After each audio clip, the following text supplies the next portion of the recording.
ലത്തീൻ അതിരൂപത ചതി ശീലമാക്കിയവരെന്ന് പിണറായി. യഥാർത്ഥ ചതിയന്മാർ ആര്? വിഴിഞ്ഞം തുറമുഖത്ത് അതിജീവനത്തിന് വേണ്ടിയുള്ള മത്സ്യത്തൊഴിലാളികളുടെ സമരം 20 നാളുകൾ പിന്നിട്ടിരിക്കുകയാണ്. സമരപ്പന്തലിൽ ഉപരോധ സമരത്തിന് മൂർച്ച കൂട്ടിക്കൊണ്ട് ആർച്ച് ബിഷപ്പ് തോമസ് ജെ നെറ്റോയുടെ നേതൃത്വത്തിൽ ഒരുപറ്റം വൈദികർ ഉപവാസ സമരം ആരംഭിച്ചിരിക്കുകയാണ്. ആവശ്യങ്ങൾ അംഗീകരിക്കുന്നതുവരെ സമരകാര്യത്തിൽ ഇനി യാതൊരു വിട്ടുവീഴ്ചയും ഇല്ല എന്ന തീരുമാനം സമരസമിതി പ്രഖ്യാപിച്ച് സഭാ നേതൃത്വം ഒന്നാകെ ഉപവാസ സമരത്തിൽ അണിചേർന്ന് സമരത്തിന്റെ ഗതി നിർണായകമായ മറ്റൊരു ഘട്ടത്തിലേക്ക് മാറിയിരിക്കുകയാണ്. കാര്യങ്ങൾ കൈവിട്ടു പോവുകയാണ് എന്ന് തിരിച്ചറിഞ്ഞ മുഖ്യമന്ത്രി തന്റെ തനത് ശൈലിയിൽ എതിരാളികളെ കടുത്ത ഭാഷയിൽ ആക്ഷേപിക്കലെന്ന സ്ഥിരം തന്ത്രം പുറത്തെടുത്തിരിക്കുകയാണ്. അതിന്റെ ഭാഗമായി മുഖ്യമന്ത്രി പിണറായി വിജയൻ സമരത്തിന് നേതൃത്വം കൊടുക്കുന്ന ലത്തീൻ അതിരൂപതയെ ചതിയന്മാരെന്നും ആള് കളിക്കുന്നവരും എന്നൊക്കെ വിളിച്ച് ഇന്നലെ ആക്ഷേപിക്കുകയുണ്ടായി. മത്സ്യത്തൊഴിലാളികൾക്കുള്ള വീട്ടുവാടക വിതരണം ഉദ്ഘാടനം ചെയ്ത് സംസാരിക്കുമ്പോഴായിരുന്നു ക്രൈസ്തവ സഭകളെ ഒന്നാകെ മുറിവേൽപ്പിക്കുന്ന പരാമർശവുമായി പിണറായി പ്രത്യക്ഷപ്പെട്ടത്. പാർട്ടിയുടെ ഇഷ്ടക്കാർക്കും മന്ത്രിമാരുടെ ബന്ധുക്കൾക്കും ആനുകൂല്യങ്ങളും പാരിതോഷികങ്ങളും സ്ഥാനമാനങ്ങളും പിണറായി സർക്കാർ വാരിക്കോരി വിളമ്പുമ്പോൾ കഴിഞ്ഞ കുറെ നാളുകളായി നരകയാതന അനുഭവിച്ച് സിമന്റ് ഗോഡൌണുകളിൽ കഴിയുകയാണ് വിഴിഞ്ഞത്തെ ചില മത്സ്യത്തൊഴിലാളികൾ. താൽക്കാലികമായി സിമന്റ് ഗോഡൌണിൽ തള്ളിയ അവരെ 5 വർഷമായി തിരിഞ്ഞു നോക്കാതെ ചതിച്ചത് ആരാണെന്നറിഞ്ഞാൽ കൊള്ളാം. പറഞ്ഞതേ ചെയ്യൂ എന്നാണോ, ശീലിച്ചതേ ചെയ്യൂ എന്നാണോ ഈ ചതിയന്മാരെ വിളിക്കേണ്ടത്? മത്സ്യത്തൊഴിലാളികളെ കുടിയിറക്കാൻ കോർപ്പറേറ്റ് ഭീമന്മാരുടെ അച്ചാരം വാങ്ങി ചില രാഷ്ട്രീയ പ്രസ്ഥാനങ്ങൾ ശ്രമിക്കുന്നു എന്ന് തിരിച്ചറിഞ്ഞ് അതിൽ നിന്ന് അവരെ തടയാനും തീരദേശ ജനതയെ സംരക്ഷിക്കാനുമാണ് വൈദികർ സമരത്തിന് നേതൃത്വം കൊടുത്ത് അവരോടൊപ്പം നിൽക്കുന്നത്. ഖജനാവിൽ നിന്ന് 548 കോടി രൂപ മുടക്കി വിഴിഞ്ഞത്തെ കടൽ തീരം വാങ്ങി അത് അദാനിക്ക് ഫ്രീ ആയി കൊടുത്തിട്ട് ആ സ്ഥലം തന്നെ അദാനി പണയം വെച്ച് കടമെടുത്ത് അവിടെ പോട്ട് പണിത് ലാഭമുണ്ടാക്കിക്കൊള്ളാൻ പറഞ്ഞിരിക്കുകയാണ് ഇവിടെ ഭരിച്ച സർക്കാരുകൾ.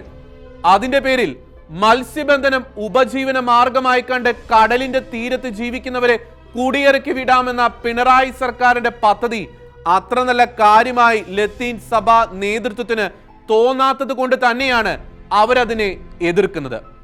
ഇനി ലത്തീൻ കത്തോലിക്ക സമൂഹം ചെയ്ത ചില ചതികൾ പിണറായിയെ ഓർമ്മിപ്പിക്കാം. 1963 തുമ്പയിൽ റോക്കറ്റ് വിക്ഷേപണ കേന്ദ്രം പണിയാൻ സ്വന്തം വീടും കിടപ്പാടവും സർക്കാരിന് വിട്ടുകൊടുത്തതാണ് അവർ ചെയ്ത ഏറ്റവും വലിയ ചതി. പിന്നെ 2018 ജലപ്രളയത്തിൽ മധ്യ കേരളത്തിലെ ജനങ്ങൾ മുങ്ങിച്ചാകാൻ ഒരുങ്ങുമ്പോൾ സ്വന്തം ജീവൻ പണയപ്പെടുത്തി 70,000-ഓളം ജനങ്ങളെ രക്ഷിച്ചെടുത്തു.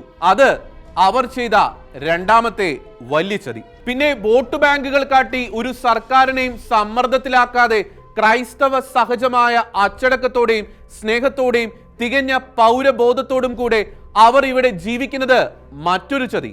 ഇനി പിണറായി സർക്കാർ ചെയ്ത ചില നന്മകൾ എടുത്തു പറയാം. മദ്യനിരോധനമല്ല, മദ്യരഹിത കേരളമാണ് തങ്ങളുടെ ലക്ഷ്യമെന്ന് പറഞ്ഞ് വോട്ട് വാങ്ങി ജയിച്ചിട്ട് ഉളുപ്പില്ലാതെ കേരളം മുഴുവൻ മദ്യക്കടകൾ തുറന്നുവെച്ച് കേരളത്തെ മദ്യത്തിൽ മുക്കി കൊല്ലുന്നതാണ് ആദ്യത്തെ നന്മ. PSCയെ നോക്കുകുത്തിയാക്കിയിരുത്തി അർഹരും യോഗ്യരുമായ ഉദ്യോഗാർത്ഥികൾ തൊഴിലിനു വേണ്ടി മുട്ടിലെഴയുമ്പോൾ അനർഹരായ പാർട്ടിക്കാരെയും സ്വന്തക്കാരെയും അവരുടെ ഭാര്യമാരെയും പിൻവാതിലിലൂടെ വലിയ സ്ഥാനങ്ങളിലേക്ക് കുത്തിത്തിരികിയത് മറ്റൊരു നന്മ. 1 ലക്ഷം പേർക്ക് പോലും തൊഴിൽ കിട്ടാതിരിക്കെ 5 വർഷം കൊണ്ട് 20 ലക്ഷം പേർക്ക് തൊഴിൽ കൊടുത്തെന്നും വരുന്ന 5 വർഷത്തിനുള്ളിൽ 40 ലക്ഷം പേർക്ക് തൊഴിൽ നൽകുമെന്നും പ്രകടന പത്രികയിൽ പ്രസ്താവിച്ച് കേരളത്തിലെ യുവജനങ്ങളെ വഞ്ചിച്ചുകൊണ്ടിരിക്കുന്നത് മറ്റൊരു നന്മ. ജുഡീഷ്യറിയെ വിഴുങ്ങുന്ന തരത്തിൽ എക്സിക്യൂട്ടീവിനെ നിയമിച്ച് ലോകായുക്ത എന്ന സംവിധാനത്തെ തന്നെ അട്ടിമറിച്ചത് മറ്റാരും ചെയ്തിട്ടില്ലാത്ത ഒരു നന്മ. ചതിയൻ ചങ്കനെന്ന് ഭദ്രാനന്ദ സ്വാമിയും കൊടും ചതിയനെന്ന് അഡ്വക്കേറ്റ് കൃഷ്ണരാജും പരസ്യമായി വിളിച്ചത് ആരെയാണെന്നും കേരളത്തിലെ ജനങ്ങൾക്ക് നന്നായിട്ടറിയാം. മലയാളിക്ക് വേണ്ടാത്ത കേരയിൽ വരും കേട്ടോ എന്ന് നാഴികയ്ക്ക് 40 വട്ടം പറയുമ്പോൾ ജനം ഭയക്കുന്നത് മറ്റൊരു ചതിയെയാണ്. വിഴിഞ്ഞം സമരത്തിൽ ലത്തീൻ കത്തോലിക്ക സഭയുടെ നിലപാട് ഉറച്ചതാണ്. അത് എല്ലാം ഒക്കത്താണെന്ന് അവർ ചിന്തിക്കുന്നു എന്ന് മുഖ്യമന്ത്രി പരിഹസിച്ചതുകൊണ്ട് മാറുന്ന നിലപാടല്ല എന്ന് വരും നാളുകൾ തന്നെ തെളിയിക്കും. അവരെ ചതിയന്മാരെന്നും എല്ലാം ഒക്കത്ത് എന്ന് ചിന്തിക്കുന്നവരെന്നും വിളിച്ച മുഖ്യമന്ത്രി പിണറായിയോട് 2 ചോദ്യങ്ങൾ മാത്രം. സമ്മർദ്ദത്തിന് വഴങ്ങി രായ്ക്ക് രാമാനം ആലപ്പുഴ കളക്ടറെ പിൻവലിച്ചത് ആരാണ്? PSCക്ക് വിട്ട വഖഫ് ബോർഡ് നിയമനത്തിൽ സമ്മർദ്ദത്തിന് വഴങ്ങി മലക്കം മറിഞ്ഞത് ആരാണ്? പറഞ്ഞതേ ചെയ്യൂ അല്ലേ സഖാവേ? പാവപ്പെട്ട മത്സ്യത്തൊഴിലാളികളെ വഞ്ചിക്കുന്നവർ ആരായാലും അത് കോർപ്പറേറ്റ് ഭീമനോ രാഷ്ട്രീയ പാർട്ടികളോ ആരുമാകട്ടെ, കടലിന്റെ മക്കളുടെ ആവശ്യങ്ങൾ അംഗീകരിച്ചേ മതിയാകൂ. അവരെ സമരത്തിൽ നിന്ന് പിന്തിരിപ്പിക്കാൻ സ്ഥിരം വിരട്ട് തന്ത്രങ്ങളും വരട്ടുവാദങ്ങളും വില പോവില്ല എന്ന് മാത്രം വീണ്ടും ഓർമ്മിപ്പിച്ചു കൊള്ളട്ടെ.